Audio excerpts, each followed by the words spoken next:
এই যে দেখেন একটা বক্তব্য, এই যে সোশ্যাল মিডিয়াতে এই কয়েকদিন ধরে দেখা যাচ্ছে, বিশেষ করে যে ইংরেজি মাধ্যম যে সোশ্যাল মিডিয়া, সেখানে বাংলা মাধ্যমে দেখা যাচ্ছে না, বাট ইংরেজি মাধ্যমে আমি দেখলাম যে এইটা নিয়ে বেশ তোলপাড় হচ্ছে।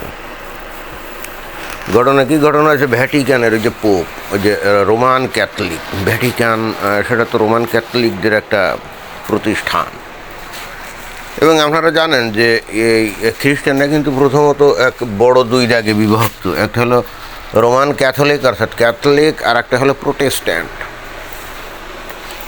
এই প্রোটেস্ট্যান্ট লোকজনের আধিক্য এই আমেরিকাতে, যেমন প্রোটেস্ট্যান্ট লোকজনের আধিক্য, আর ওই ইতালিতে ক্যাথলিক, বা মনে করেন যে ফিলিপাইনেও ক্যাথলিক লোকজনের বেশ আধিক্য আছে।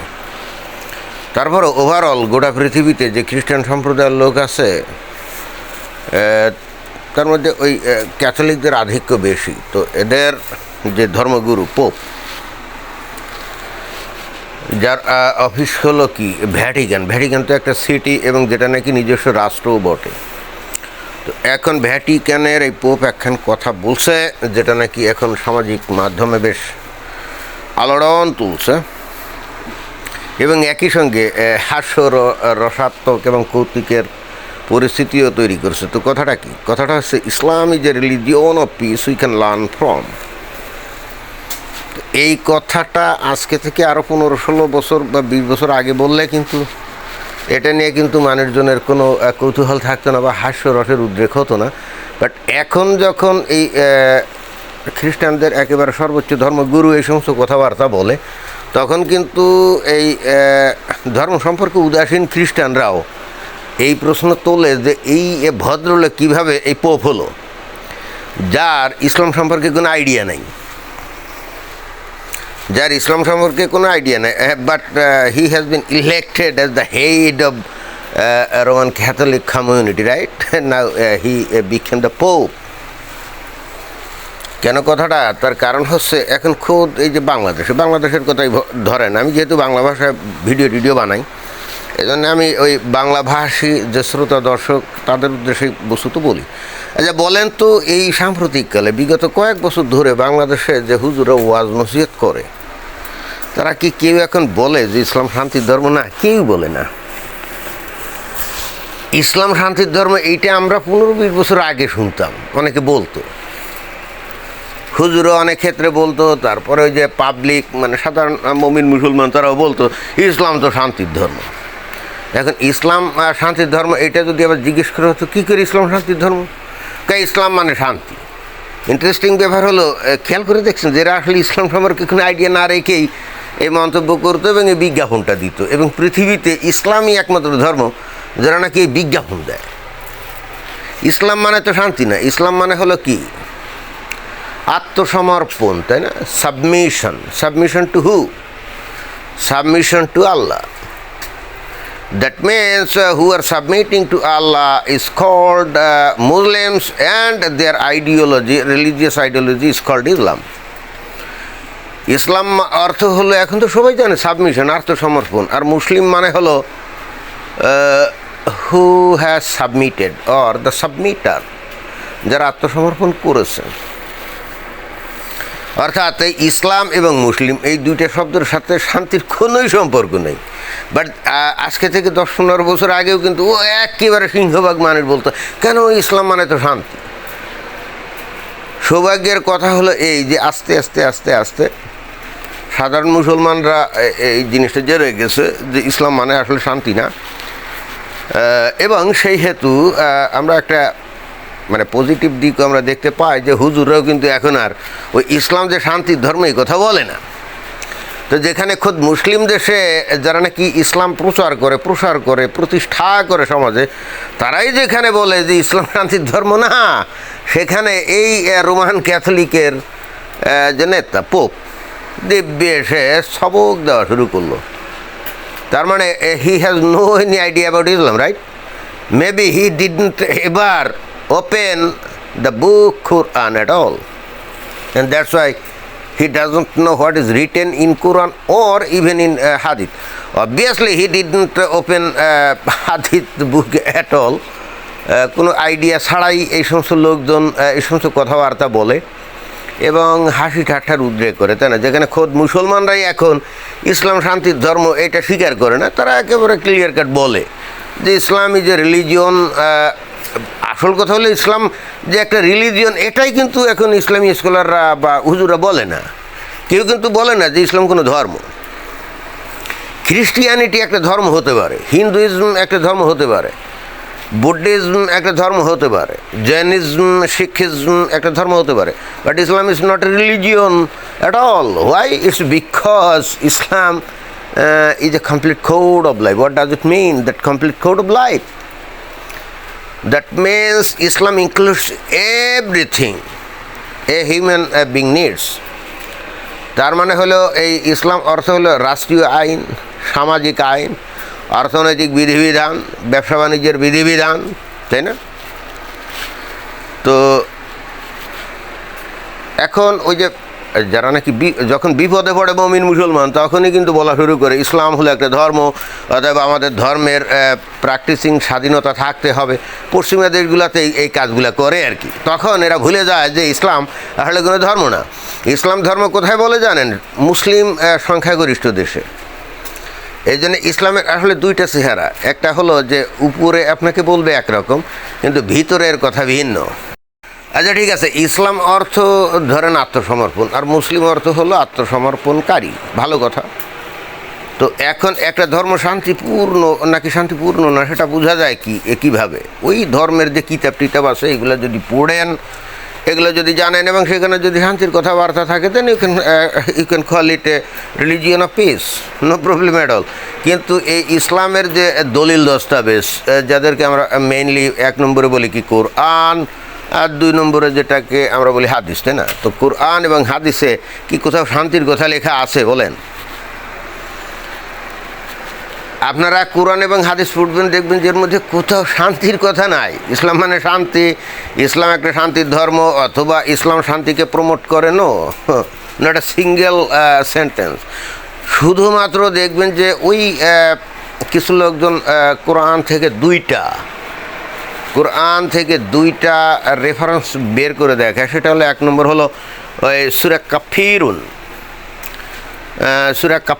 105 নম্বর যে সূরা, তার যে 6 নম্বর আয়াত, সেখানে বলা আছে যে তোমার ধর্ম তোমার কাছে, আমার ধর্ম আমার কাছে। শুনলে মনে হয় যে না জানি কত শান্তির কথা, তাই না?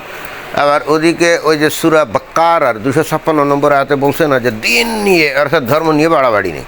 মনে হয় যে কত শান্তির কথা। কিন্তু ইসলামের আর একটা বিধান আছে যে ইসলামে ওই মানসুক বলে একটা বিষয় আছে। মানসুক মানে বাতিল, অর্থাৎ 10 বছর আগে আল্লাহ যে বিধান দিয়েছিল, তো 10 বছর পরে সে আল্লাহ ওই একই বিষয় ভিন্ন বিধান যদি দেয়, তাহলে অটোমেটিক্যালি 10 বছর আগেকার বিধান কিন্তু বাতিল হয়ে যাবে, এবং দিস ইজ কল্ড মানসুক, and in English it is called abrogation. কারণ আমরা তো জানি যে হজরত মুহাম্মদ, মানে ইসলামিক ট্রেডিশন যেটা বলে যে হজরত মুহাম্মদের কাছে ওই কোরআনের বাণী 2 জায়গায় নাজিল হয়েছিল। আর্লিয়ার লাইফে নাজিল হয়েছিল কোথায়? মক্কায়। এরপর উনি মদিনায় চলে গেলে সেখানে ওই কোরআনের বাণী তার কাছে নাজিল হতে থাকে। তো ওই মক্কার জীবনে যেখানে নাকি তার লোকজন কম ছিল, খুবই কম ছিল, এবং যেখানে নাকি কুরাইশের সংখ্যা বেশি ছিল, তখন দেখা গেল যে ওই তোমার ধর্ম তোমার কাছে, আমার ধর্ম আমার কাছে, দিন নিয়ে বাড়াবাড়ি নেই, এই সমস্ত কথাবার্তা উনি বলতেন। এবং কেন বলতেন সেটা তো আমরা বুঝি। যেমন আপনি এক জায়গায় মাতবাড়ি করতে চান, তো দেখা যাচ্ছে যে আপনার বিরোধী লোকজন অনেক বেশি আছে, তাহলে সেখানে আপনি কি ধামাধাম মাতবাড়ি শুরু করবেন নাকি? না, প্রথমে মিষ্টি মিষ্টি কথা বলবেন, তাই না? এরপরে আস্তে আস্তে আপনার যদি শক্তি টক্তি বাড়ে, লোকজন বাড়ে, জনবল বাড়ে, তারপরে আপনি শুরু করবেন ধমক দেওয়া, এই বেড়া আমার সাথে ভাজলামতি করস। কোরআনের বিষয়টাও কিন্তু তাই। যখন মক্কাতে নবীর কম ছিল, জনবল কম ছিল, শক্তি কম ছিল, তখন উনি বলছেন তোমার ধর্ম তোমার কাছে, আমার ধর্ম আমার কাছে, তারপরে দিন নিয়ে বাড়াবাড়ি নেই। কিন্তু মদিনাতে এসে যখন উনি একটা বাহিনী গঠন করলেন এবং বিভিন্ন সময় গিয়ে বিভিন্ন জায়গায় আক্রমণ করা শুরু করলেন, এবং সেখান থেকে গনিমতের মাল পেয়ে সেগুলো ভাগাভাগি শুরু করলেন, আস্তে আস্তে লোক তার দলে বাড়তে থাকলো, তার শক্তি বাড়লো না। এবং তখনই আসল বক্তব্যগুলো কিন্তু পাওয়া গেল। এবং নট অনলি দ্যাট, যখন মক্কা মদিনা উনি নিরঙ্কুশ আধিপত্য বিস্তার করলেন, তারপরেই কিন্তু নাজিল হয় সূরা তাওবা। অনেকে দেখবেন যে সূরা তাওবার 5 নম্বর আয়াত, 29 নম্বর আয়াত ব্যাখ্যা করতে সে উল্টাপাল্টা কথাবার্তা বলে যে এটা যুদ্ধের সময়কার আয়াত, এটা অমুক, এক কমপ্লিটলি ঢা মিথ্যা কথা। মানে এরা কিন্তু কমপ্লিটলি ঢা মিথ্যা কথা বলে। কেন এই মিথ্যা কথাগুলো বলে পার হয় জানেন? কারণ সাধারণ মানুষ তো আসলে এত পড়ে না। সূরা তাওবা নাজিল হয়েছিল একেবারে সম্পূর্ণ শান্তির সময়ে, এবং যখন হযরত মুহাম্মদ মক্কা বিজয় করলেন তখন কিন্তু সূরা তাওবার একেবারে প্রথম আয়াতেই বলা হচ্ছে যে অমুসলিমদের সাথে সমস্ত রকম সম্পর্ক ছিন্ন করা হলো। মানে হ্যাঁ, হযরত মুহাম্মদ এর আগে ওই অমুসলিম লোকজন বা গোত্র তাদের সাথে তার কিছু চুক্তি টুক্তি ছিল, কিন্তু যখন উনি ভিক্টোরিয়াস হয়ে গেলেন, মানে তাদেরকে পরাজিত করে ফেললেন, তখন ওই চুক্তি তো অটোমেটিক্যালি বাদ হয়ে গেল। তাই হয় না, হবে না। যেমন উদাহরণস্বরূপ এখন মনে করেন যে এই যে আমেরিকা আর ইরান, তাই না?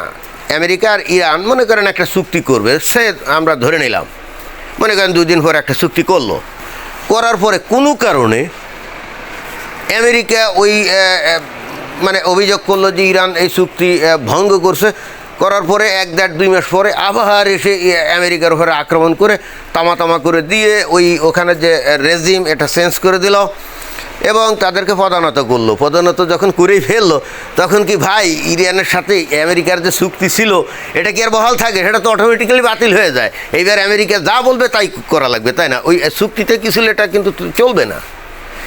ইসলামের বিষয়ে কিন্তু তাই। নবী যখন দুর্বল ছিলেন তখন বিভিন্ন গোত্রের সাথে নানা রকম চুক্তি তার হয়তো বা ছিল, বাট যখন উনি সব জায়গায় বিজয়ী হয়ে গেলেন, মক্কা মদিনা দখল হয়ে গেল, তখন কিন্তু কোরআনই বলতেছে সূরা তাওবা, যেটা নাকি শান্তির সময়, মানে বিজয়ের পরে এটা নাজিল হলো, 1 নম্বরেই বলতেছে যে অমুসলিমদের সাথে সমস্ত সম্পর্ক ছিন্ন করা হলো। ভাই এরপরে এসে 5 নম্বরে যখন বলছে যে নিষিদ্ধ মাস অতিক্রান্ত হলে মুশরিকদের যেখানে পারো সেখানে হত্যা করো, ভাই এখানে এসে দেখবেন যে অনেকে এসে বলবে হ্যাঁ মুশরিকরা চুক্তি ভঙ্গ করেছিল, এই জন্যে এই আয়াত নাযিল হয়েছিল। কমপ্লিট ডাহা মিথ্যা কথা। এগুলো হলো কমপ্লিটলি ডাহা মিথ্যা কথা। আসল জিনিসটাকে ধামাচাপা দেওয়ার ধান্দা। আর ও 1450 বছর পিছনে চলে গিয়ে ও দেখে আসছে যে ওই কিছু ওই মানে পৌত্তলিক মানে কুরাইশ তারা চুক্তি ভঙ্গ করেছিল, তাই না? এই ইনফরমেশনগুলো, এই ডকুমেন্টেশনগুলো কোনো জায়গায় নেই। এগুলো এরা বানিয়ে বানিয়ে বলে। এখন মুশকিলটা হচ্ছে যে মুসলমান যারা আছে তারা তো তাদের ধর্মের কোনো নেতিবাচক দিক তো অবশ্যই শুনতে চায় না, তাই না? অতএব কেউ যদি বানিয়ে কিছু কিস্সা বলে তাহলে সেটা তো তারা আগ বাড়িয়েই মেনে নেয়। কিন্তু অমুসলিমদের সমস্যা হলো তারা তো এগুলো জানে না, তারা মনে করে কথাটা ঠিকই তো আছে। যেমন উদাহরণস্বরূপ এই যে নবীর চলার পথে ইহুদি বুড়ির কাঁটা ছিটিয়ে দেওয়ার গল্প, তাই না? আমরা তো এটা শুনে আসছি। এখন আমরা জানি যে এটা হলো ভুয়া গল্প। অথচ ইন্টারেস্টিং ব্যাপার কি জানেন? কোনো ওয়াজ নসিহতে কোনো হুজুর যদি এখনও এই কিস্সা বলে বা কোনো স্কুলে বা কোনো কলেজে বা কোনো সমাবেশে এই কিস্সাটা বলে, কোনো মুসলিম প্রতিবাদ করবে না যদি সে জানেও যে এটা ভুয়া কাহিনী। বলবে না হুজুর আপনি এটা কি বললেন, এটা তো ভুয়া কিস্সা। না, কারণ হচ্ছে এটা দিয়ে তো নবীর মাহাত্ম্য প্রকাশ করা হচ্ছে, তাই না? অর্থাৎ এখানে মিথ্যা বানানো কিস্সা বললে তো সমস্যা নেই। যাই হোক, ইসলাম যে কত প্রকারের শান্তির ধর্ম সেটা কিন্তু এই নবীর জীবনের সর্বশেষ নাজিলকৃত যে সূরা তাওবাতে খুব সুন্দরভাবে বলা আছে যে 5 নম্বর আয়াতে নিষিদ্ধ মাস অতিক্রান্ত হলে মুশরিকদেরকে যেখানে পাও সেখানে হত্যা করো, তবে যদি তারা ইসলাম কবুল করে মানে ইসলাম গ্রহণ করে তাহলে তাদেরকে ছেড়ে দাও। দেখেন এই বাণীটাই বলে যে এটা হলে কি এখানে ওই মুশরিকরা কোনো চুক্তি টুক্তি ভঙ্গ করে নাই, অর্থাৎ তাদের একমাত্র অপরাধরা ইসলাম গ্রহণ করে নাই, এই জন্যে তাদের হত্যা করতে বলতেছে। ক্লিয়ার কাট বক্তব্য। এবং এটার আপনি তাফসির যে কোনো তাফসিরে যান দেখবেন যে এই কথাই আছে। এবং এর ব্যাখ্যা স্বরূপ খোদ নবী নিজেই কিন্তু বলে গেছেন যে যতক্ষণ পর্যন্ত অমুসলিমরা ইসলাম কবুল না করবে ততক্ষণ পর্যন্ত তাদের বিরুদ্ধে যুদ্ধ করার জন্যে আমি আদিষ্ট হয়েছি। হ্যাঁ, এই এখন আজকের এই অনলাইনের যুগে থেকেও মানুষ জানে, কিন্তু দেখবেন যে তারপরেও কিছু লোক এসে এটাকে মানে সুগার কোটিং দেওয়ার চেষ্টা করে। তাহলে নবীর প্রাথমিক জীবনে উনি বললেন যে তোমার ধর্ম তোমার কাছে, আমার ধর্ম আমার কাছে, দিন নিয়ে বাড়াবাড়ি নেই। এবং মৃত্যুর যা 6-7 মাস আগে যখন উনি ভিক্টোরিয়াস, তখন এই সূরা তাওবার আয়াতে বলা হলো কি 5 নম্বরে, নিষিদ্ধ মাস অতিক্রান্ত হলে মুশরিকদেরকে যেখানে পাও সেখানে হত্যা করো, তবে যদি তারা ইসলাম কবুল করে তাদেরকে ছেড়ে দাও। আর 29 নম্বরে বলা হলো যুদ্ধ করো ইহুদি ও খ্রিস্টানদের বিরুদ্ধে যতক্ষণ না তারা ইসলাম কবুল করে। তাহলে এখন বলেন তো যে এই আয়াতগুলোর 15 বছর আগে বলা হলো যে তোমার ধর্ম তোমার কাছে, আমার ধর্ম আমার কাছে, 15 বছর পরে এসে বলা হচ্ছে যে না, ওদের সাথে কিসের তোমার ধর্ম তোমার কাছে, ওদের বিরুদ্ধে যুদ্ধ করতে হবে যতক্ষণ পর্যন্ত ইসলাম কবুল না করে।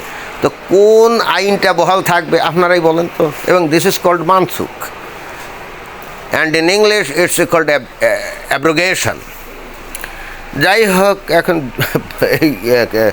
এই পোপ কী উদ্দেশ্যে ইসলামী যে রিলিজিয়ন অফ পিস টিস বলা শুরু করলো কে জানে।